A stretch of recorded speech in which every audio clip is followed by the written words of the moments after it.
आदित्य के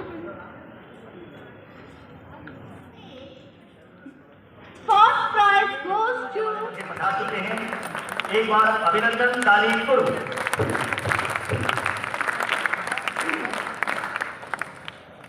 अंत में आपके लिए केवल एक ही पंक्ति हमारे ध्यान में आती है विद्यार्थियों के लिए कि राह तुम्हें पर्वत भी देंगे, मार्ग न सागर रोक सकेंगे, जिधर बढ़ोगे तुम दृढ़ होकर, पीछे पीछे लोग चलेंगे, पीछे पीछे।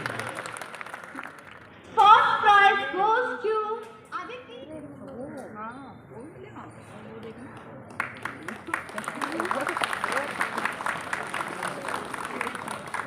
नमस्कार दोस्तों, मैं हूं गोपाल राजपूतकरण। मेरी दिल्ली मेरी शान की विशेष रिपोर्ट में मैं एक बार फिर आपका स्वागत करता हूं। आज हम जमुना पार्क के गीता बाल भारती स्कूल में यहां पर वार्षिक पुरस्कार वितरण समारोह है।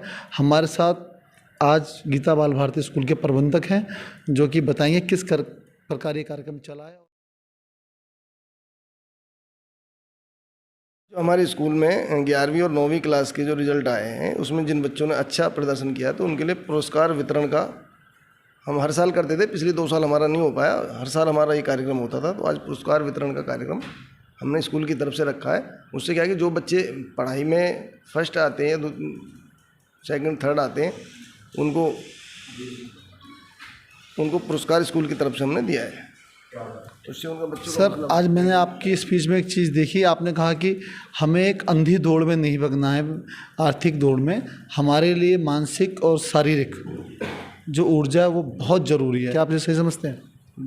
देखिए, मैं तो इसका पश्चिमी सभ्यता के बिल्कुल जो अंध फॉलोअर हम हो रहे हैं वो उसका विरोधी हूँ। वो तो मैं पूरी बात शायद रख नहीं पाया, उस समय 1-2 पॉइंट मेरे को निकल गए, क्योंकि हम संघ के स्वयंसेवक हैं। हमने बचपन से यही जुड़ा है। जिस चीज़ों को हम विरोध करते रहे, पता लगा आज हमारे बच्चे वही करते हैं और हम बच्चों के आगे झुक जाते हैं। हमेशा से हमने बोला भाई जन्मदिन पर आप केक मत काटो, बड़ी छोटी सी घटना है, लेकिन वहाँ से बच्चों को एक गलत परंपरा मिलती है। हमको एक बच्चा कोई भी जाएगा गिफ्ट लेकर के जाता है, वो गिफ्ट लेने का एक लालच लग जाता है। मानवीय स्वभाव है। आप मेरे को भी देखोगे 10 रुपये दोगे तो मुझे 15 रुपये का लालच हो जाएगा। तो हमारी छोटी छोटी परंपराओं में वो ऐसी चीज़ें थी कि हम लेने की बजाय देने का हमारा उससे मिलता था। परंपरा में हम जब जन्मदिन भी मनाते थे तो किसी को छोटी छोटी हम दान करने की हमारी परंपरा लेने की नहीं है। लेकिन आज उस गिफ्ट के चलन ने हमारे बच्चों में लालच पैदा हो जाता है। बड़ी से बड़ी इच्छाएं देखो ऐसी होती है कि एक या तो संत हो आदमी, अब हम और ये हमारे बच्चे भी अभी हम संत तो नहीं हो सकते, तो जाहिर सी बात है। संत वाली ये बात ही नहीं है। मुझे आज भी याद है, लॉर्ड मैकले ने एक बात कही थी कि मैं हिंदुस्तान के अंदर काले अंग्रेज छोड़ के चला जाऊंगा। और वाकई में कहीं हमें आज अपने ही लोगों से लड़ना पड़ रहा है कि अपनी संस्कृति को बचाने के लिए। बिल्कुल है, और संघ हमारा लड़ रहा है हमेशा से। लेकिन हम अच्छी चीज़ है, मुझे तो लगता है केवल संघ के स्कूलों में ही दी जा रही है आजकल। प्राइवेट जो स्कूल हैं उनमें वो अंध दौड़ चलती है। मुझे लगता है छोटे छोटे बच्चों को इतनी गाड़ियों के नाम याद होते हैं कि हमको नहीं होते। एक छोटी गाड़ी, बड़ी गाड़ी, फिर उससे बड़ी, और उनको कॉस्ट भी पता है, हर गाड़ी की कीमत पता है छोटे छोटे बच्चों को। तो हमें उस चीज़ से बचना है। हमें जीवन को जीवन की तरफ ले जाना है, ना कि ये भौतिक सारी चीज़ें। भौतिक वस्तुओं से जीवन सफल नहीं होता, ना हमें उससे दिशा मिलती है। आप एक ऐसे स्कूल में हैं जहाँ कई हज़ारों लोग आपसे जुड़े हुए हैं। क्या आप, मैं स्पेशल तौर पे ये बात कहना चाहता हूँ, घर की गृहिणियों को ये कुछ संदेश देना चाहेंगे कि हम जो भी चीज़ टीवी में देखते हैं, चाहे वो चीज़ सही है या गलत है, सिर्फ प्रोडक्ट ऐड आ रहा है कि तुरंत हमें ये चीज़ चाहिए, चाहे बच्चे हों चाहे हमारे घर के अंदर वो सदस्य हों, तो क्या संदेश देना चाहेंगे? देखो, मैं तो यही संदेश दूंगा कि हमको जीवन को जीवन की तरह ही दौड़ना है। उसको मशीन नहीं बनाना है, ना पैसे की मशीन बनाना है, ना अंक प्राप्त करने की मशीन बनाना है। जीवन में खुशियाँ बहुत छोटी छोटी चीज़ों पर डिपेंड करती हैं, बड़ी बड़ी चीज़ों पर नहीं। वातावरण आपके घर का खराब है, आपकी सारी वस्तुएं बेकार हो जाती हैं। मैं तो वैसे भी कोर्ट की लाइफ से जुड़ा हूँ, मुझे पता है जितने भी सक्षम लोग आते हैं सब उनके परिवार बिखरे हुए मिलते हैं, केवल छोटी छोटी चीज़ों भौतिक दौड़ में हैं। इसीलिए तो जाहिर सी बात है हमारे स्कूल उस तरह। आखिरी क्वेश्चन, संयुक्त परिवार आज की क्या ज़रूरत बन गया है? मुझे तो लगता है हर समस्या का हल ही संयुक्त परिवार है। अगर हमारा संयुक्त परिवार है तो बहुत सारी छोटी छोटी चीज़ों का हमको पता ही नहीं लगता। जो चीज़ें हम मन में पाले बैठे हैं, मेन तो मानसिक स्थिति पर डिपेंड करता है, सुख और दुख। कई बार छोटी छोटी चीज़ें होती है, छोटा सा बच्चा होता है, उसे अपने पिताजी से कोई शिकायत होती है, वो दादा से जाके शिकायत कर देता है, वो भी खुश हो जाता है और दादा भी खुश हो जाते हैं कि चलो पोते ने मेरे को पूछ लिया। तो ये छोटी छोटी एकात्मक जीवन ने चाचा, ताऊ, बुआ, फूफी, मामा, ताया, दादा, दादी, क्या ये ख़त्म कर दिया है? बिल्कुल। जरूरत है दिमाग उनकी। नहीं, ज़रूरत तो है, लेकिन अभी यादों में बचा है। मुझे लगता है अगर हम उन यादों को अगर दोबारा से प्रैक्टिकल लाइफ में हमको उतारने के लिए मेहनत तो करनी पड़ेगी, ये तो सच्चाई है। ये तो जिम्मेदारी सर मुझे लगा सबसे ज़्यादा आप ही लोगों के ऊपर है। नहीं, मैं तो अपनी जिम्मेदारी को मानता हूँ। मैं थोड़ा सा इमोशनल आदमी, इसलिए शायद माइक पर मैं इतना कह भी गया। लेकिन कई बार होता क्या है कि हम एक चीज़ को बोलते हैं पॉजिटिव वे में, तो उनको लगता है, कईयों को लगता होगा भी शायद हमारी कमी निकाल रहा है। लेकिन देखो, हमारे शिक्षक भी इसी समाज का हिस्सा है और हमारे पेरेंट्स भी इसी समाज का हिस्सा है। तो जब तक समाज नहीं बदलेगा तो मुझे नहीं लगता कि हम बच्चों में संस्कार दे पाए। जैसे छोटी छोटी चीज़ें मैंने अभी बोला भी था स्पीच में, वो हम बच्चों को पता ही नहीं है। बड़े को देख करके छोटे को खड़ा होना है, ये उनको पता ही नहीं कि खड़े होने में सम्मान होता है। तो क्या खड़े होंगे फिर बच्चे को? अब वो केवल टीचर ही, आप सोचो कि सारा सिलेबस भी पढ़ा दे, सारे संस्कार भी पढ़ा दे, ऐसा कोई उसके पास इंजेक्शन तो है नहीं कि बच्चा आया इंजेक्शन लगा दिया। तो कहीं ना कहीं पेरेंट्स को भी उसमें ध्यान देना पड़ेगा।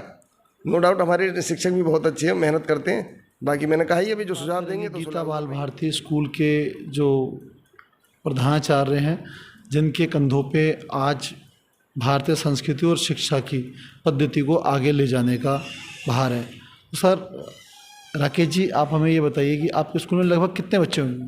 हमारे स्कूल में इस टाइम 1350 बच्चे हैं और 1350 बच्चों को शिक्षा दे रहे हैं। शिक्षा हमारी हिंदू संस्कृति के हिसाब से चलती है। विद्या भारती अखिल भारतीय शिक्षण संस्थान के अंतर्गत गीता भारती विद्यालय चलता है। इसमें हमारे कुछ आयाम बनाए हुए हैं विद्या भारती ने। शारीरिक, मानसिक, बौद्धिक, आध्यात्मिक एवं नैतिकता के बेस पर चलता है। बाकी और पब्लिक स्कूलों में जैसे चलते हैं, मार्क्स के पीछे भागते हैं, वैसा ऐसा नहीं है। हमारे यहाँ हर बच्चे का सर्वांगीण विकास किया जाता है और सभी एक्टिविटी में पार्टिसिपेट करवाया जाता है। और जितने भी कार्यक्रम हैं, हम कोशिश करते हैं कि ज़्यादा से ज़्यादा बच्चे उसमें पार्टिसिपेट करें। और आज हमारा वार्षिक उत्सव था 9th और 11th का, उसमें प्रथम, द्वितीय और तृतीय बच्चे जो आए उनको वार्षिक परिणाम और भी एक्टिविटी में प्राइज़ देना था, लेकिन समय का अभाव था। आगे कोई भी कार्यक्रम आएगा उसमें हम प्राइज़ देंगे। लेकिन एक भारत विकास परिषद है, ऑल इंडिया लेवल पर हमारे बच्चों ने यहाँ पर प्राइज़ लिया है। सर आप अपने स्कूल के अंदर और जो प्राइवेट स्कूल हैं, उन दोनों के अंदर क्या फ़र्क मानते हैं शिक्षा पद्धति? एक तो हमारे यहाँ जब प्रार्थना होती है मॉर्निंग असेंबली में 8 बजे से शुरू होती है प्रार्थना का जो स्वरूप होता है वो बाकी पब्लिक स्कूलों में नहीं मिलेगा। यहाँ पर क्या है, संस्कृत में प्रार्थना होती है। मंगलवार को हनुमान चालीसा होता है। अगर आप कोई भी हमारी प्रार्थना देखता है तो गदगद हो उठता है। ऐसा नहीं है, बाकी पब्लिक स्कूल की प्रार्थना देख लीजिए, ऐसी नहीं होती। और भी कार्यक्रम बाकी स्कूलों से अलग होते हैं, हिंदू संस्कृति के हिसाब से होते हैं। इतने हमारे साथ रखे हैं प्राइमरी स्कूल की जो यहाँ की इंचार्ज हैं सालिमा गांधी जी, जो कि हमें जानकारी देंगे किस प्रकार इस स्कूल के अंदर कार्य किए जाते हैं और स्कूल की जानकारी देंगे। मैम आपका स्वागत है मेरी दिल्ली मेरी शान में। तो आपका बड़ा नाम है कि छोटे छोटे बच्चों को आप बहुत अच्छे से तैयार करते हैं, भारतीय संस्कृति और परंपरा के बारे में भी जानकारी देते हैं। तो आज क्या कहना चाहिए? सर मैं ये कहना चाहती हूँ, हमारा जो विद्यालय है वो क्लास नर्सरी से लेकर क्लास 12 तक का स्कूल है ये। और हमारा जो छोटा बच्चा है जब वो हमारे पास आता है तो हम उसकी पूरी केयर करते हैं एज अ मदर। और जब वो बड़ा होता है उसकी पूरी हर एक्टिविटीज़ को लेकर we are very particular and we work on a activity based education, learning through activity. NEP भी यही कहता है और हम तो कई सालों से कर ही रहे हैं। इसके अलावा हमारा विद्यालय के अंदर बहुत सारी लैब्स हैं। We have bio lab, chemistry lab, physics lab, maths lab, geography lab and plus we have 3 computer labs also. तो हर लैब के अंदर पूरी फैसिलिटीज़ दी गई हैं बच्चों को। और हमारे जो रूम्स हैं उनका आकार बहुत बड़ा है जिससे बच्चों का मूवमेंट बहुत अच्छा हो जाए।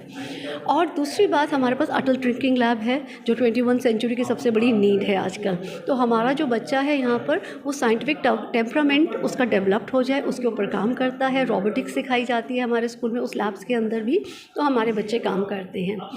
इससे बड़ी बात मैं आपको बताना चाहती हूँ कि हमारा जब बच्चा क्लास 12 पास कर जाता है तो हम अपने बच्चे को विदाई तो दे देते हैं, लेकिन हम उसको छोड़ते नहीं हैं। हम उसके साथ जुड़े रहते हैं कि वो समाज में कैसा काम कर रहा है, उसकी पढ़ाई कैसे चल रही है।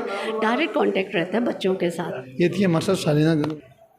आज के दिन के मुख्य अतिथि के तौर पे हमारे साथ यहाँ पे उपस्थित हैं विपुल जी, जो कि एक बहुत बड़े समाज सेवी हैं, भारतीय विकास परिषद से भी जुड़े हुए हैं। और ये दिल्ली का एक ऐसा नाम है, जब भी शिक्षा की बात हो या समाज सेवा की बात हो तो हमेशा ये पहली पंक्ति में खड़े नजर आते हैं। सर स्वागत है आपका मेरी दिल्ली मेरे शान में।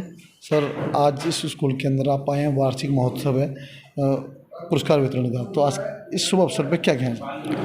नमस्कार गोपाल जी, मेरी दिल्ली मेरी शान को भी बहुत बहुत धन्यवाद जिन्होंने मुझे इस काबिल समझा।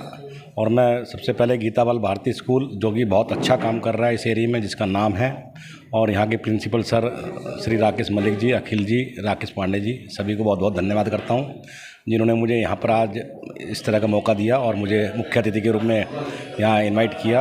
मैं उनके लिए बहुत बहुत साधुवाद। और बच्चों के लिए मैं एक बात और कहना चाहूँगा, बच्चों को कभी भी ये नहीं सोचना चाहिए, किसी भी बच्चे को प्रथम किसको मिला, द्वितीय किसको मिला है, तृतीय किसको मिला है, ये कोई ज़रूरी नहीं है। फर्स्ट सेकंड थर्ड जो बच्चा आता है वो ये, तो ठीक है, ये सब चीज़ें चलती है। बच्चों को अपना काम करना चाहिए, सभी बच्चे बराबर होते हैं, सभी बच्चे अच्छा पढ़ते हैं। ये ठीक है, हम लोग चुन लेते हैं उनमें से 1 नंबर 2 नंबर 3 नंबर, ऐसा कुछ नहीं होता।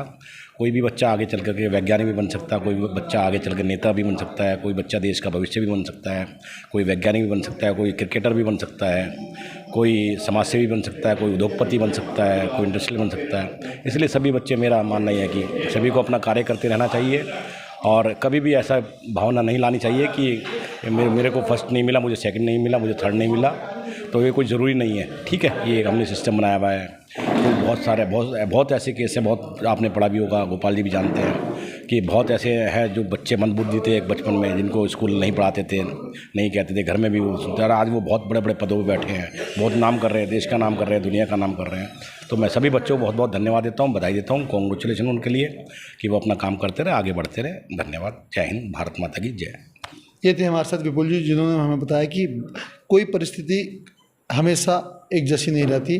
कभी कभार ऐसा भी होता है कि हम रेस में आगे होते हैं, कभी पीछे होते हैं, पर अगर हम लगातार प्रयत्न करते रहें तो हम कहीं ना कहीं ऐसे स्थान पर हो सकते हैं जहां हम समाज के लिए बड़े स्तर पर कार्य कर सकते हैं। ऐसा मानना है विपुल जी का, और मैं इनका बहुत बहुत धन्यवाद करता हूं कि ये अपना अर्थ, अपना समय और अपना शरीर तीनों रूप से एकत्रित करके समाज को ये प्रदान करते हैं और आगे समाज को लेके जाते हैं। ऐसे लोग समाज में बहुत कम होते हैं। मैं उम्मीद करूंगा कि इनसे लोग प्रेरणा लेके लोग समाज के लिए कुछ करें।